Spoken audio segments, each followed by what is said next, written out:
Welcome, friends, to the Soul Talk podcast, a show where we explore and uncover the path to the heart, amplifying your conscience. Join me as we meet incredible souls who are in this journey and learn from their experience and different methods that will make you vibrate your heart. Let's get into it.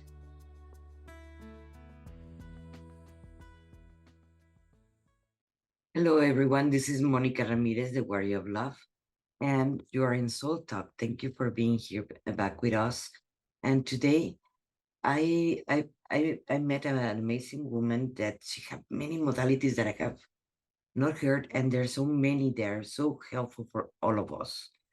And it is important that we know about all of them because those are tools that can help us transform our life. But I'm gonna let Krishna Avalon.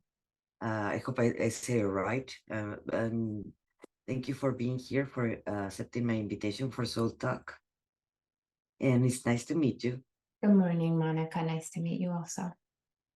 Please tell us a little bit more about the different modalities that I know we were talking a little bit before the interview, but tell us a little bit more about the modalities that you use because they're different. I have not heard about them. They are so different.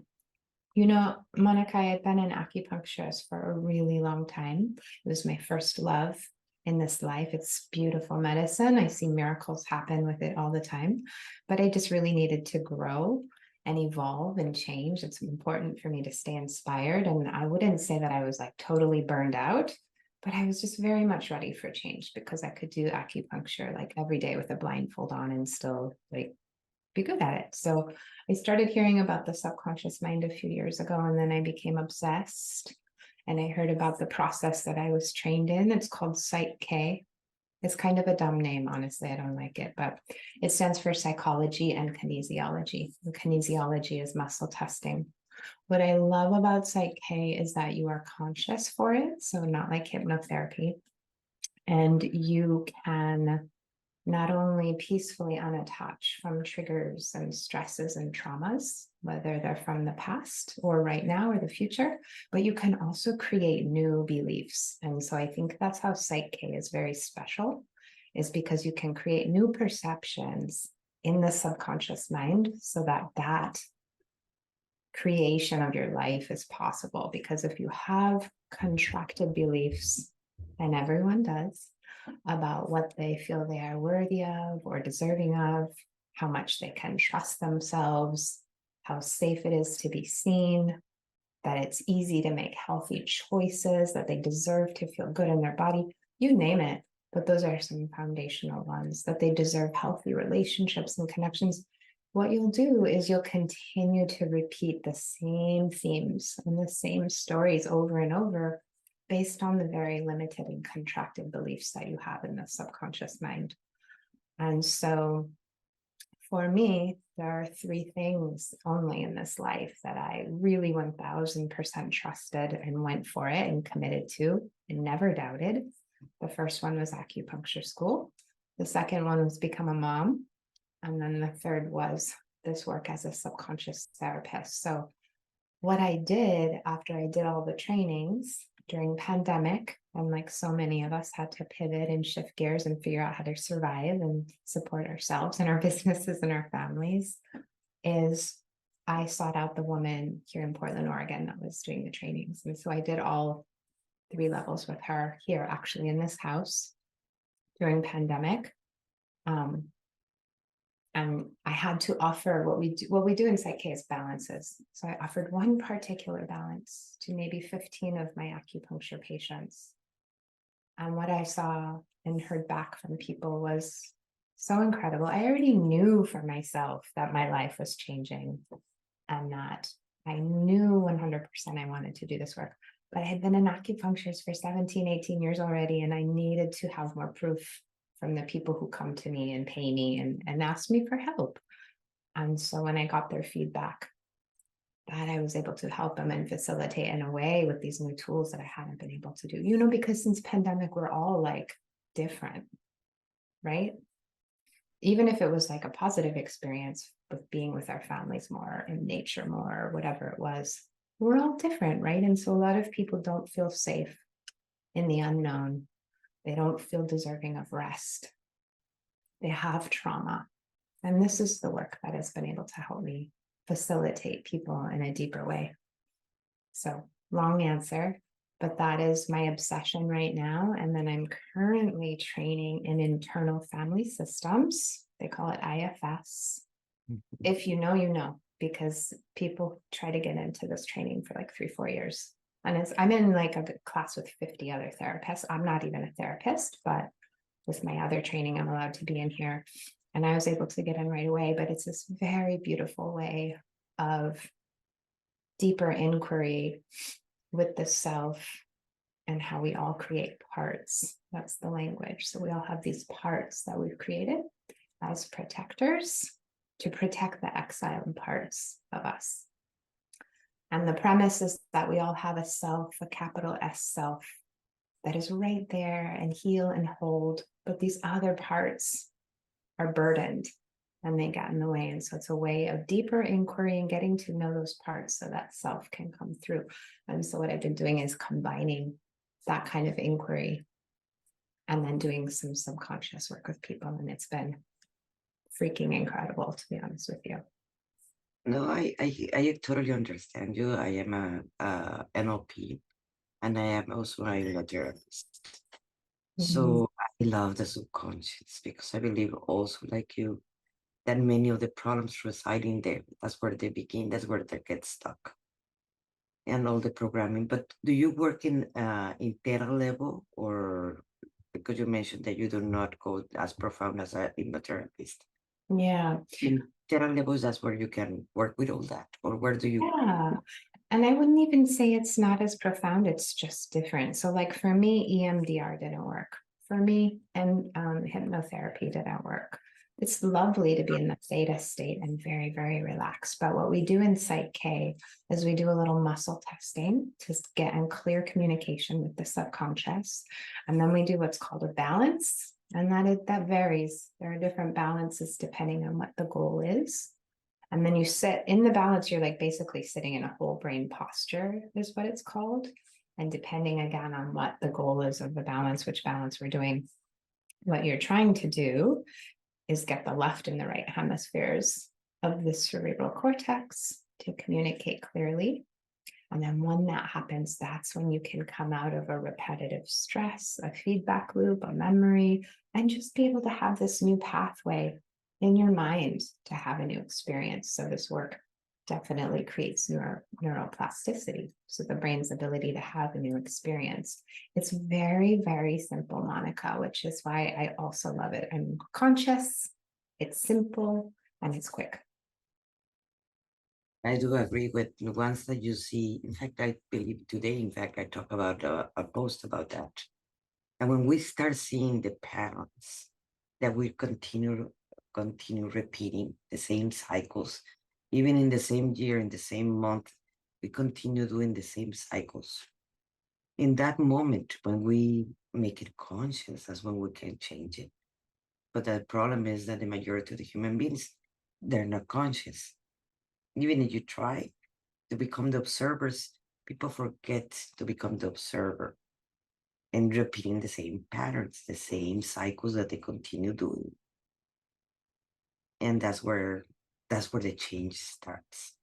When we can observe that without the judgment, of course, just to be the observer in that moment. That is very, very interesting. And it's not then it's not the tahini, because I believe in Oregon it is Vianney Estival. That's the one that they started the tahini, I believe so. I don't know that one. You know, oh, it's a lot of the modalities, they are similar or they go hand by hand, but with different names and different things. But they are very similar. Some of course, we cannot talk about all of them, but they are kind of similar. You are basically reprogramming or rewiring or working within neuroplasticity precisely. So like that, so the people can stop having the same, we can create a change for them, or we can help them to create that change for them. Exactly. And some of the favorite people that come to me, they've been in talk therapy, like traditional talk therapy for many years, and they consciously understand why things are the way they are. But, you're only working with your conscious mind, which is 3% of how we create lives. The subconscious creates 97%. That's where our programs are. It's where our beliefs, our habits, our memories, our feedback loops, that's where they are. And so if you're doing traditional talk therapy and you're still feeling stuck, you're still feeling triggered or anxious or angry or even avoidant, that is because you're just working with the conscious mind. And so the subconscious is really like the heavy hitter for being able to make changes from what I've seen. I do agree with you. Right now, something that I even see a lot of in our industry, it is trying to maintain it at love and light. Let's not go deeper because it is painful. So let's avoid that. And we can see all over in our industry this love and light, love and light. We would love to be everybody in love and light, but if we don't heal that, if we don't heal those traumas, how we're going to even attract whatever we really want if we don't deserve, we don't feel we deserve it. Yeah, I love that you're saying that. And also, I too created a post very similarly, my most recent post on Instagram, and I'm not there that much, but it was like everybody wants to do ayahuasca, but nobody wants to do the dishes. That's the same thing, because I do have friends or patients who have done so many plant medicine ceremonies, and they are still triggered and stuck and anxious. And a lot of times it's because that work is very deep and beautiful and expansive. But like, what about the integration part afterward? And like, how are you being guided? And yes, you are being shown things, but then people sometimes like really struggle to come back into their daily lives after that, again, with the integration. So I tend to be really attracted to things that are simple and natural and I guess more gentle and easy. Not that it's not powerful, because this work definitely can, shake it up and kick your butt sometimes, but mostly it's just very simple and gentle, and I love that. And it's just sometimes it's just a matter of an aha moment that is like, oh my God, I can see this. I can see this pattern or inside of me. I can see this little shift, but it's a very different perspective that can change completely their lives. Yeah. If they're not so afraid to actually observe that shadow that they've been carrying, that trauma that they've been carrying for who knows, probably since they were kids. Yeah, for sure. And I have started to recognize and learn and be grateful for when I do have a trigger come up or I am uncomfortable, because it is showing me where I want to heal, where I want to grow, where I need to tend to an old wound, most likely. Yes, I agree with you. I had some clients that come with me and tell me, okay, can you disappear the ego? Or you can cut it out or remove it. But the ego is one of our best allies, so we can observe this. Yeah. And we disappear it, we will not have that tool. Yeah. I do think the ego gets a bad rap as well. Like it is for a lot of people, it is how they do feel safe to identify with certain in IFS, internal family systems, they call it parts. Yeah, or labels, or just identifying, I guess, like what we think we are, what we think we know based on our experiences, I suppose. As a practitioner, how do you work with people? How they okay? Well, we're going to be putting your information so like that the people can get a hold on you in your practice. But can you describe us how do you if a client comes with you and tell you Yeah. that they don't believe in themselves, let's say like that. Mm. How do you work with them? Yeah, I love that question. I mean, a lot of people find me because either they've heard of PSYCH-K, probably from Bruce Lipton. He's the one that wrote The Biology of Belief, and he cites PSYCH-K on many podcasts that I've heard him on, where he speaks about PSYCH-K being his most favorite form of energy psychology and working with the subconscious and how it helped him finish his book. Or they've heard about the subconscious mind or PSYCH-K on a podcast themselves. And so that's how some people find me. Other people have already been working with me.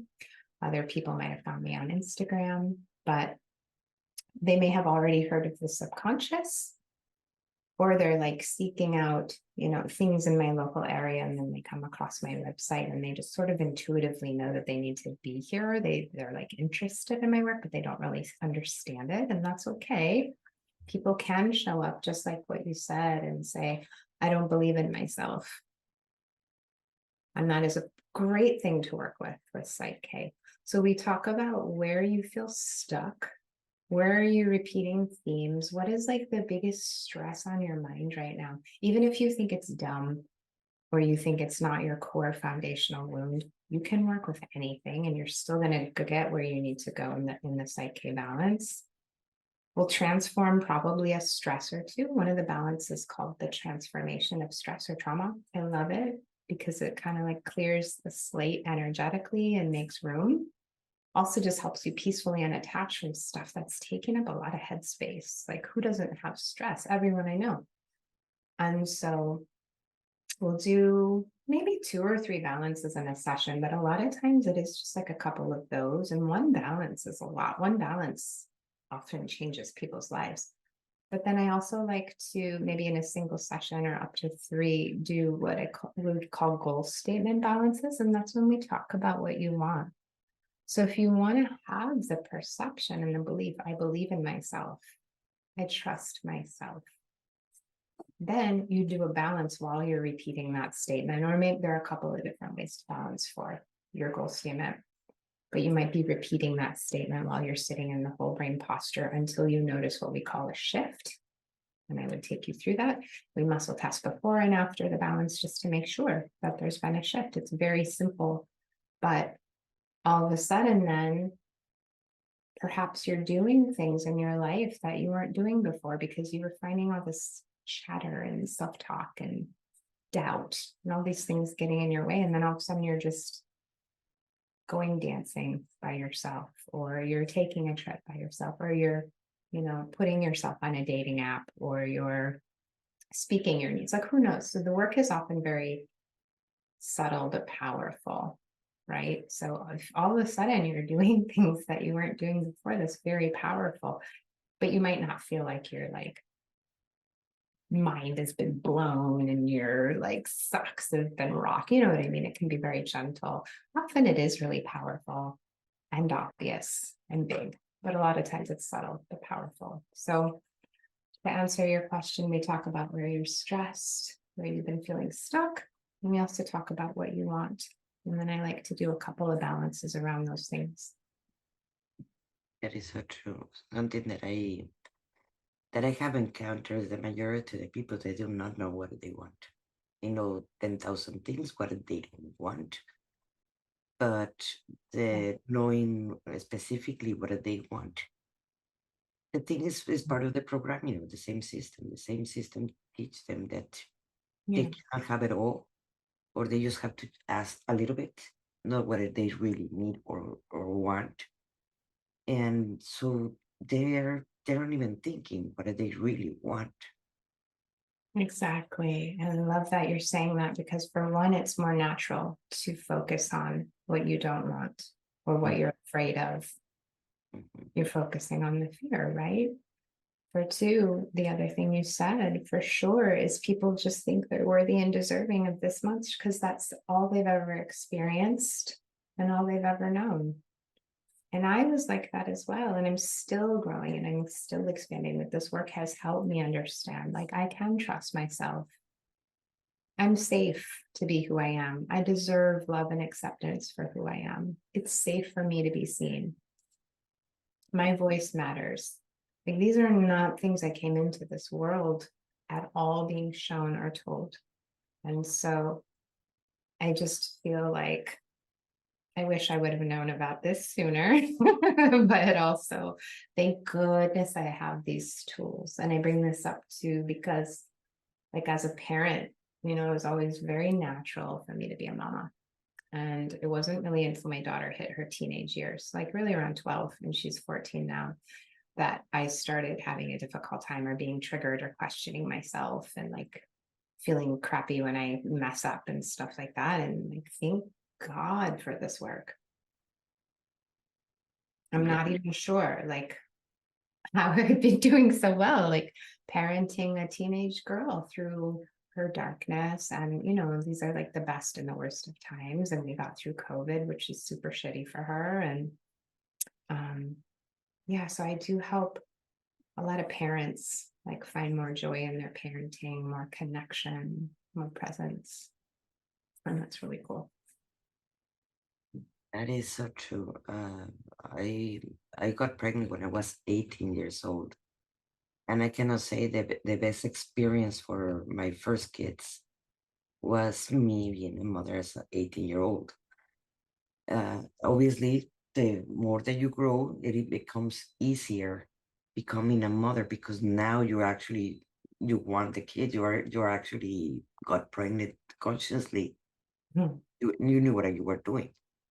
But when many people are not ready to be parents, like I was, and that make it very very hard for the kids, and of course they grow up with traumas and so forth. And that's where the world are is in this moment where it is. Hopefully, doing the inner work, and more people are more open to understand that we all have traumas. We all have. We were not being born in a wonderful world where it's love and light to everybody. Our parents also were traumatized, and they just transmit the same trauma to the kids and so on. So until we can stop it, Yeah. and having people like you working in the subconscious, it actually really helps transform the world that we really all want to live in. I agree. And it doesn't have to take 10 or 15 or 20 years.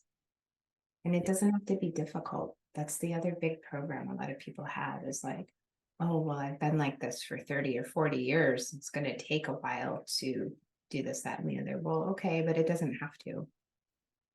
Yes, that You is a well, and people believe that it needs to be hard and difficult for them to be worthy of it, worthy of feeling healed, worthy of feeling whole or peaceful or finding forgiveness or grace. And you know what? That's why I love this work. You can use this and do 10 sessions, which is not that much, and literally transform your entire life. I've seen it happen repeatedly. It has for me as well. And so, there are things that you can do to reinforce the heavy lifting that you do with something like PSYCH-K, of course, but it doesn't have to be hard and it doesn't have to take forever. it is true, and it's gonna be as painful as we want to. It's a matter of choice. If we're really afraid to go there, we don't want to touch the painful part. We're not gonna go there, and we're not gonna change anything. And if we want to change our life experience, sometimes we have to go there, and it doesn't have to be painful. When you're with the right coach or the right healer Right. or therapist. Yeah, I agree. It's a lot of times just people don't have the tools, right? Yes, you have to want to change or heal or feel better, but a lot of times people just don't have the tools. I didn't. Mm. I didn't have these tools. So it is an honor and a delight and an inspiration for me to be able to hold that kind of space and guide people to moving on, letting go, finding freedom, and then maybe even stepping into the creator that you're meant to be. Like, I don't believe that we're here to suffer. I believe that we're here to see what's possible. Like, how much love, how much beauty, how much joy can I experience? Not to say that some people on the street who are houseless or addicted to drugs, like their karma, their spirit's path, their lessons are coming through to be that. They came through with some harder lessons. But like for me, if I can grow through what I've grown, I am here to know what's possible, to choose the beauty, to choose love.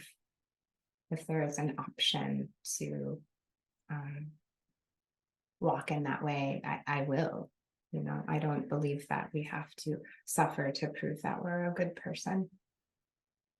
or punish us the rest of our lives. Many mistakes, or we're carrying shames and blames and guilts Mhm. because we did whatever we have done in the past. The other day I was talking with one of my clients about that, and they felt that they have to punish themselves eternally for the mistakes that they did in the past Exactly. instead of forgiving themselves. Remember what they did, so they don't repeat it, but they don't have to carry that for Correct. the rest of their lives. And like that, you're going to find many people that are carrying that guilt and the shame and the blame and so forth. And they're going to continue their life carrying that and never forgiving themselves for with the information they acted in the moment they had Yeah, with those mistakes. correct. And then maybe somebody does feel like they need to carry those burdens and that's their way, and that's fine. I'd still be asking someone, what do you want to experience? Hmm. And then I might also use some internal family systems and get in touch with that part that wants to punish as a way to protect you from some other kind of exile pain, someplace where you abandoned yourself. Yep, that is true. Well, it is. It has been. And you were talking about the family system. Can you explain a little bit more about that one? Because Yeah. I have So, not heard that one in particular. right. I know it is a thing that if you know, because when I mention it to a lot of people, or especially people who have done talk therapy or other therapists, they're like, oh my God, yes, IFS has been the most helpful thing. I guess I wanted a more formal mental health training because I really am trying to shift my entire business into being this alternative to traditional talk therapy because I know that that's what people need. I tried to find a therapist for my own daughter. It took me like 3 months of messaging so many people. They were all booked. Nobody took her insurance hardly. The sliding scale for some guy, some white guy straight out of school, was $200 for 40 minutes. He was great and helped her, but he also was only offering conscious mind processing. And all my patients, people since the pandemic, is like everybody has or thinks they need a mental health therapist, right? But like, are you getting to where you want to go doing that work? And so, as a facilitator and a practitioner, like, I know what comes to me. This is the work that the people want. So, I was kind of like led by something way bigger than me into internal family systems because it came up in my like field a couple of times. And I was like, it's very expensive training. It's a privilege to do this training. And I did get in right away. And it is like a lottery situation. And the therapists in the group that I was in, a lot of them had been trying to get in for like 3 or 4 years. So it felt like a yes as well that I got in right away. And um, within the first weekend of training with the first module, because I was wavering before it was time to commit all the way because I could still get a refund. And then at the end, it was very clear. I was like, oh, this is going to be like therapy for me.